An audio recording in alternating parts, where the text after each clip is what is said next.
eu tinha uma pergunta sobre a questão do futuro dessa cooperação, porque fica muito bem mostrado que há determinadas tendências e em alguns campos ela se desenvolveu mais, há uma institucionalização muito forte, com vários programas, desde CAP COFECUB, como também o Ciência Sem Fronteira, né, que, enfim, e quais são as perspectivas dessa cooperação? Essa é a pergunta que me vem assim mais, que me preocupa mais. E, enfim, queria. Bom, isso. Obrigado. E, bom, e a Olga vai, vai participar, porque ela está na comanda agora. Não sou mais. Mas minha reação, bom, claro que é uma verdadeira questão, que eu, primeiro, antes de responder diretamente, eu posso dizer que eu vi também novos tipos de assuntos de cooperação ser criados e se construir. Por exemplo, o Brasil, de certa maneira, redescobrir a faixa atlântica dele. E começou a pensar, a falar do Amazonas Azul, etc., investir na... E lá, a cooperação ficou muito... bom, agora, de novo, eu não tenho as últimas notícias sobre isso, mas investimos bastante para tentar de fazer uma rede de cooperação muito forte. Tem rede de pesquisa, tem laboratórios juntos, exatamente na área da biologia marinha, oceanografia marinha, etc., entre o Brasil e França. E o Brasil pode se apoiar, de certa maneira, nos redes, por exemplo, das estações biológicas da França, que são bem importantes no cenário europeu também. Eu acho que é uma das áreas mais novas que emerge. Agora, para voltar à sua pergunta, bom, primeiro tem a questão dos orçamentos. Claro que na situação atual do Brasil está péssima no sentido não tem muito dinheiro para ser usado, mas eu posso ver que eu vi flutuações entre o Brasil, a um momento crise mais no lado francês. Eu vi que, de certa maneira, as cooperações humanas, que a base entre pesquisadores, sempre continuam. As pessoas se adaptam, se ajudam, compensam, mas não vão à fonte se tarir, de certa maneira, deixar a coisa. Realmente, acho que, como você sabe, a cooperação é feita por seres humanos, primeiros, que têm uma relação forte, e acho que isso mostra que realmente tem não é só por interesse de aumentar a publicação, de aproveitar recursos, etc. Tem realmente um interesse cultural e científico a trabalhar juntos. Desse ponto de vista, eu sou otimista que a coisa vai continuar. De novo, além dos problemas. Por exemplo, eu posso dizer que até quando eu tinha a apresentação no sede do CNRS em junho da revista, do dossiê da revista, foi anunciado que tinha é verdade que eu não sei depois o que ia acontecer, anunciado que uma iniciativa entre o Ministério da Ciência francês e a ANR, a Agência Nacional de la Recherche, para tentar apoiar exatamente pesquisadores brasileiros, por causa da situação econômica, budgetária e política, para apoiar ou a ficar no Brasil ou dar possibilidade de posições de acolho aqui. Então, acho que os pesquisadores estão mantendo e as instituições estão tentando se adaptar da melhor maneira também. Mas, bom, não tenho resposta muito firme. Se havia uma estratégia, em relação a essa cooperação, quais eram as bases dessa estratégia?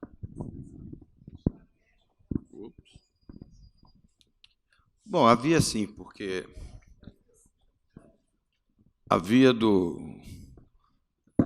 Hoje em dia, nós acho que temos um problema sério. Parte vem por conta dos orçamentos, que estão muito pobres, é preciso, de alguma forma, recuperar isso, mas também eu acho que, apesar de existir uma certa... alguns movimentos, por exemplo, na CAPES houve um movimento no sentido de uma internacionalização, e as universidades brasileiras foram, de certa forma, desafiadas. Eu estou falando de uma gestão da CAPES anterior, que eu conhecia mais de perto, era do Conselho Científico. Então, havia uma certa consciência de que é preciso você ter uma internacionalização da nossa ciência, e para que isso seja possível, as colaborações são absolutamente essenciais. No ano que eu passei no CNPq, isso era efetivamente algo que a gente buscava com muita intensidade, e com a ideia de que colaboração funciona quando ela é simétrica. Ou seja, o financiamento francês vinha na mesma proporção que o brasileiro. Nós fizemos também um programa muito bem sucedido com a Suíça, exatamente por conta daquela razão, né? Quando você fez o quociente de pesquisadores por milhão de habitantes, a Suíça aparece como número 1. Então, nós fizemos um programa de colaboração em que lançou-se um edital. Esse edital era para projetos que envolvessem grupos brasileiros e suíços e que formassem redes de pesquisa, né? E o financiamento era um financiamento parte suíço, parte brasileiro, e tudo era partagé, né? Compartilhado, tá certo? Compartilhado no sentido seguinte: você fazia a avaliação de maneira conjunta, né? Você fazia com que os grupos tivessem uma interação muito frequente, e, na hora de você pensar em renovar, era preciso que aquela configuração demonstrasse que 1 mais 1 somou 3, e não 2, ou seja, que fez uma diferença, que também era o espírito por trás dos INCTs, uma sinergia que fazia com que essa colaboração resultasse em algo além daquilo que você obteria simplesmente somando a produção de cada grupo individualmente. Então, eu entendo que, por exemplo, o Brasil tem alguns exemplos muito interessantes, né, nas áreas tecnológicas, que foram motivados por problemas locais, né? A gente desenvolveu prospecção de petróleo, extração de petróleo em águas profundas, simplesmente porque eles não têm petróleo na superfície, né? Você vai na Arábia Saudita, tropeça num montinho de terra, né, vem o petróleo. Ou no Mar do Norte, a profundidade não é tão grande. No caso brasileiro, você tem que... Foi preciso ir a 1.000, depois 2.000, a Petrobras, em conjunto com várias universidades, conseguiu fazer isso. Exemplos, no caso da Embrapa, né? São tecnologias que foram desenvolvidas para resolver grandes problemas nacionais, né? A Embraer, a motivação original, um país de dimensões continentais, você precisava desenvolver uma indústria aeronáutica, e isso foi feito. Então, o desafio estava ali, era um desafio que tinha suas origens em questões socioeconômicas, até políticas, tá certo? E vocações. E isso cria digamos, um espírito de temos que vencer esse desafio. E a nossa comunidade deu mostras disso. Recentemente, se a gente quiser pegar um exemplo, essa questão de Zika, chikungunya, né, rapidamente a comunidade científica brasileira foi capaz de se organizar, concentrar na resposta àquele problema.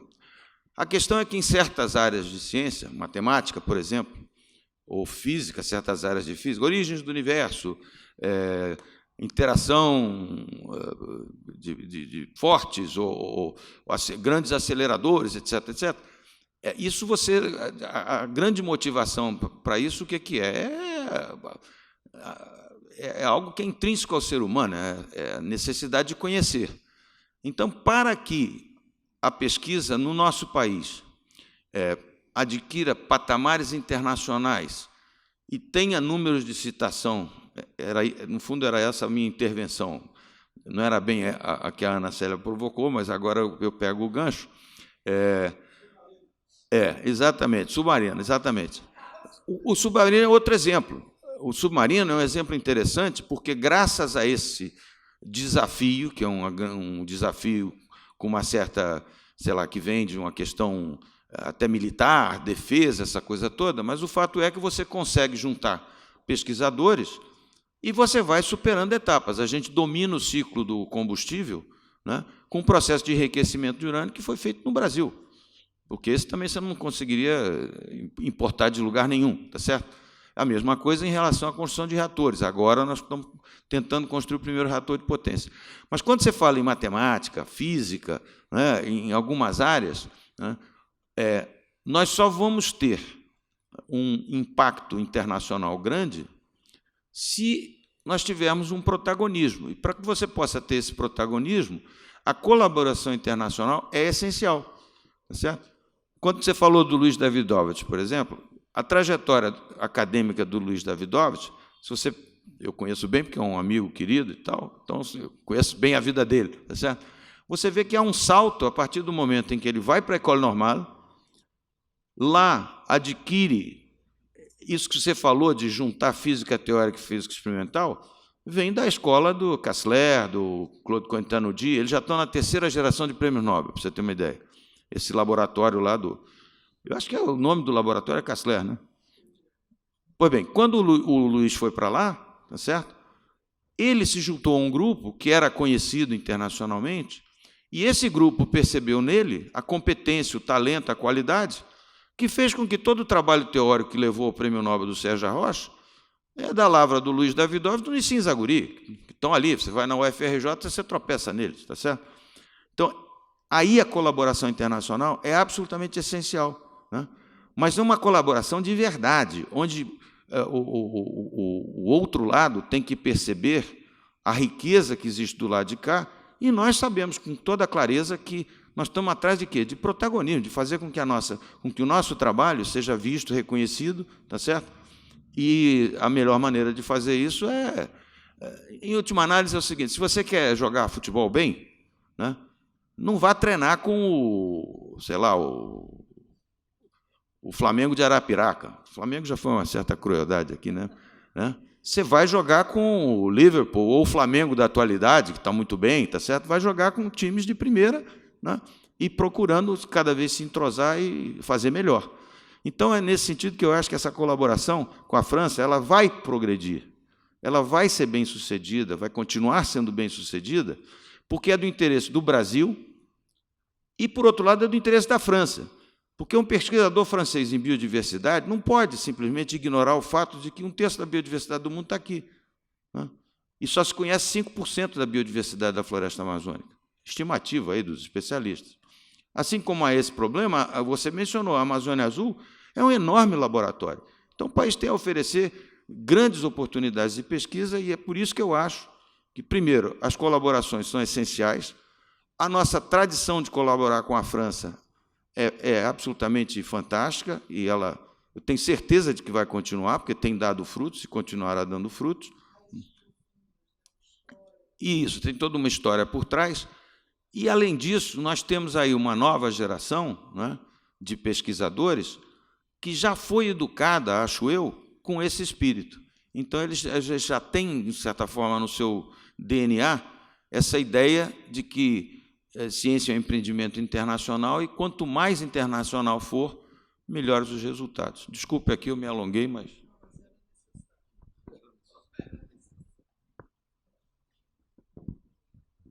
Obrigada. Talvez algumas palavras sobre essa ansiedade, o que vai acontecer, como vai evoluir essa cooperação. Eu queria confirmar que o Brasil sempre foi e sempre será um parceiro muito importante para a França, que atualmente nosso escritório cobre não só o Brasil, mas toda a América do Sul, e realmente se vemos os números, o número das copublicações, o número das missões, as visitas dos pesquisadores franceses se concentram principalmente no Brasil. Sempre mais de 50% das missões e copublicações com a América do Sul sempre estão e estarão no Brasil. Então, realmente, sempre foi e será um parceiro muito importante para a CNRS. E o fato mesmo que o escritório está localizado aqui no Brasil é já bastante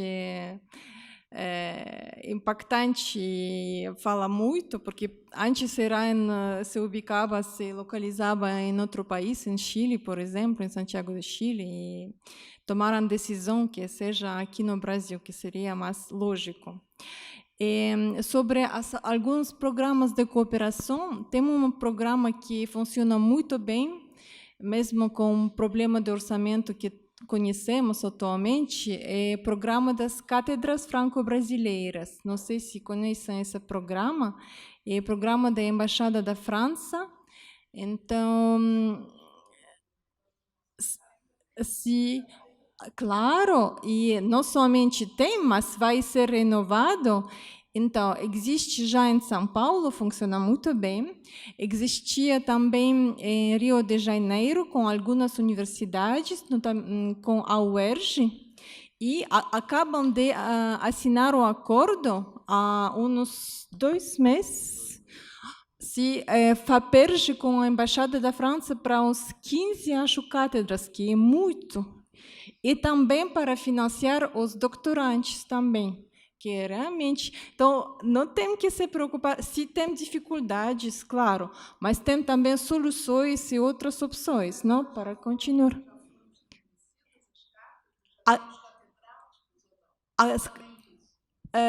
O programa já existe há vários anos, então já tem catedráticos, tem também no Rio, mas antes será com universidades. Agora vai ser mais global, com a FAPERJ, e acabam de assinar para os 15. E a chamada vai ser lançado daqui a uns dias. Já está encaminhado, já vai sair. Sim. E outra também possibilidade de cooperação é cooperação multilateral, que envolve também outros países da América do Sul.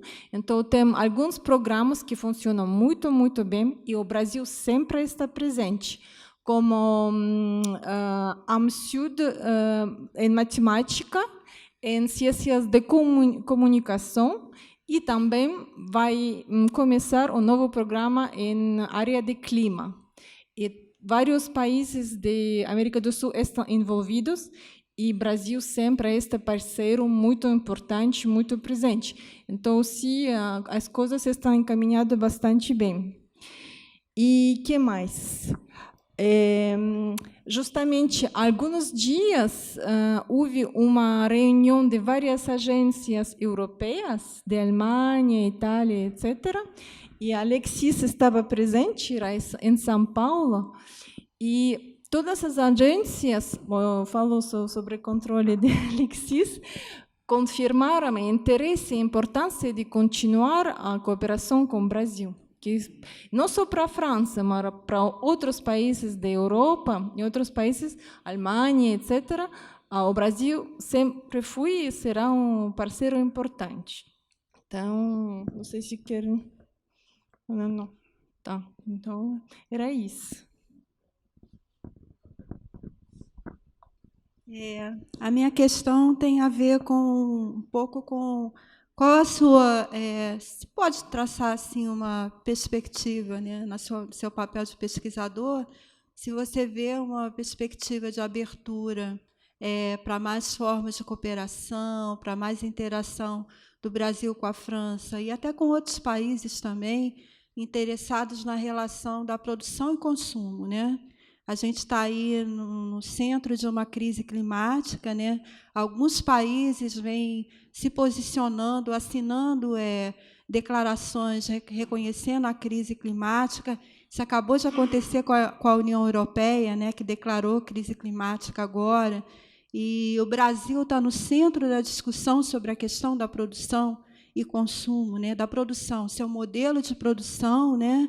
Agora, quando pensávamos que já tínhamos avançado em termos de uma discussão sobre o papel da natureza no processo de desenvolvimento, natureza compreendida como a possibilidade de se avançar num modelo de desenvolvimento mais sustentável, né? E agora a gente percebe que há uma visão de retrocesso nessa perspectiva também, quando se fala que a natureza está atrapalhando o processo de desenvolvimento, né? Tem havido declarações nesse sentido. Então, diante desse cenário, né, como sendo o Brasil um país grande fornecedor de commodities, né, historicamente tem sido assim, como vamos avançar numa perspectiva de desenvolvimento sustentável, que é o que desejamos, né, diante de um cenário desses antagonismos e retrocesso na nossa política, redução de investimentos em ciência, em pesquisa. Como é que você vê esses questionamentos todos no âmbito aí do futuro da cooperação para a pesquisa? Há uma tendência que se fortaleçam essas formas de cooperação para que haja mais recursos, aqueles recursos que estão faltando, que eles venham de outros financiadores? Como é que você avalia? Quais são aí as tendências?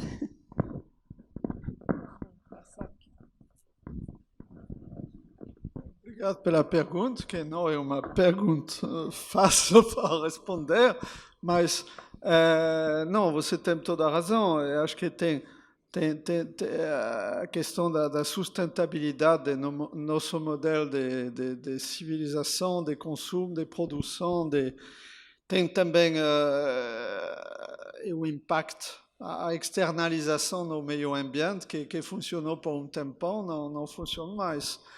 E também tem as questões da mudança de modelo de produção, porque tem como a automatização de várias tarefas, como tem muitas coisas que realmente vão rapidamente mudar de uma maneira muito profunda e precisa exatamente cientistas, não só cientistas, mas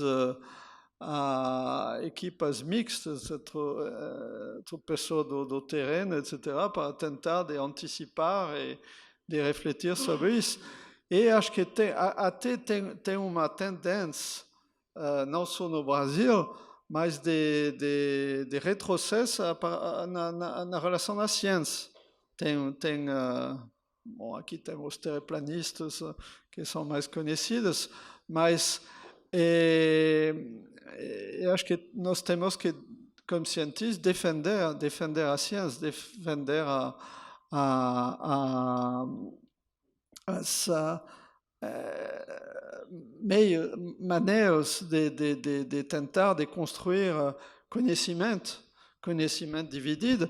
E acho que, deste ponto de vista, a cooperação científica é importante, porque para defender essas ideias, defender a ciência, defender os desafios, e uma abordagem científica deles tem que se unir. Não, se cada país fica no cantinho dele, vamos perder. So, eu acho que a colaboração, a internacionalização é necessária para conseguir mais, para defender mais, etc. Mas, bom.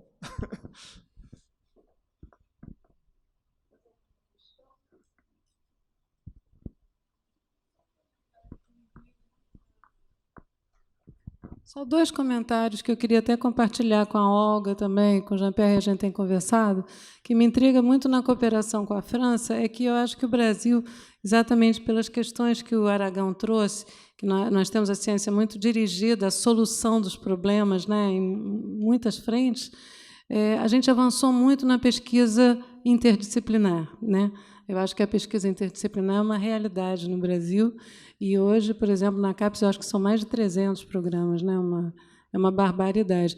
E essa é uma dificuldade que a gente tem, muitas vezes, em projetos de cooperação com a França, porque a pesquisa francesa ela ainda é muito disciplinar, e, muitas vezes, os temas, por exemplo, como clima, biodiversidade, etc., aqui já são abordados por essa visão multidimensional. E, às vezes, por exemplo, a gente teve vários projetos CAPES COFECUB que foram muito bem avaliados aqui e muito mal avaliados lá, e vice-versa, né? Exatamente porque tinham essa abordagem interdisciplinar e, geralmente, os projetos são avaliados disciplinarmente. Então, essa é uma questão que eu queria até colocar como uma reflexão para a cooperação, porque muitas vezes é um nó, inclusive com base nas epistemologias, né? E isso a gente tem enfrentado bastante.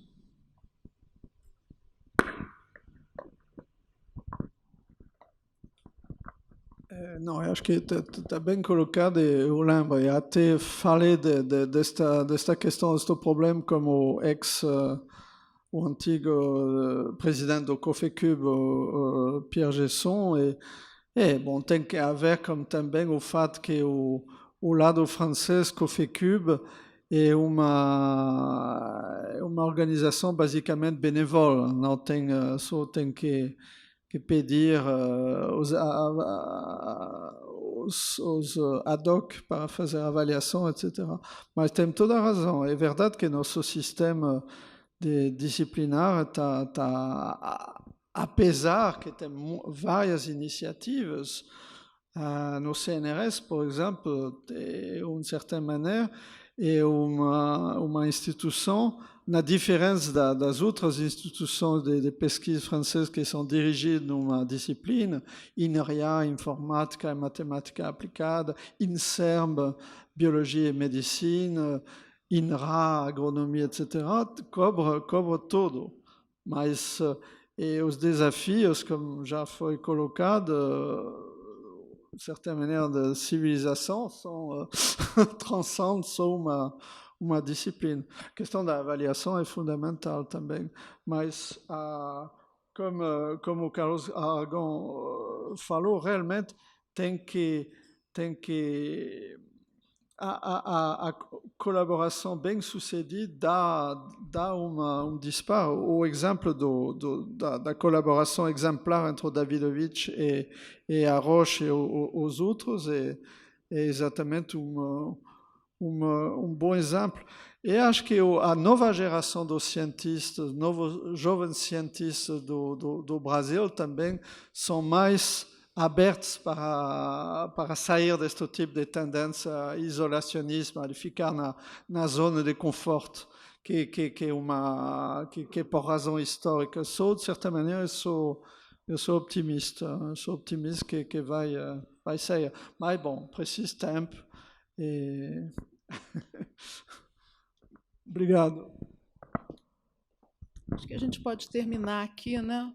Queria só dizer que foi muito importante, na realidade, essa palestra e essa discussão, essa oportunidade que nós tivemos, porque a constatação de que existem raízes muito profundas nessa cooperação, de que existem relações que são mais do que científicas e culturais, que são também de trabalho permanente, né, conjunto entre os vários cientistas, e que há novas questões no horizonte, né, novos desafios, e a possibilidade eventual de novos programas institucionais que vão estreitar ainda mais essa relação, que não dependem da conjuntura, e que a gente vai fazer as coisas independente do que nós temos como, enfim, pela frente. Essas relações são profundas, são estáveis, são para sempre, num certo sentido, e que não vão ficar barradas por nenhum empecilho conjuntural no momento que certamente, enfim, não pode prejudicar esse esse tecido que já se criou, essas relações tão profundas. Então, eu acho que realmente seu otimismo... Oi? Exatamente. O Colégio Brasileiro de Altos Estudos, que exatamente nós queremos que seja, nesse ano dos 100 anos, um espaço não só para pensar a questão dos amanhãs desejáveis, mas também o FRJ mais 100, as propostas para o Brasil. E, dentre essas propostas, a cooperação internacional, certamente frutífera, né, como ela tem sido, certamente é uma dimensão muito importante na Universidade do Futuro, né, nessa universidade, o FRJ mais 100, né, o que pensamos para o futuro. E acho que isso é o que vai acontecer, pelo menos na nossa reflexão. Obrigado, Jean-Pierre, obrigada a todos vocês, acho que foi muito bom.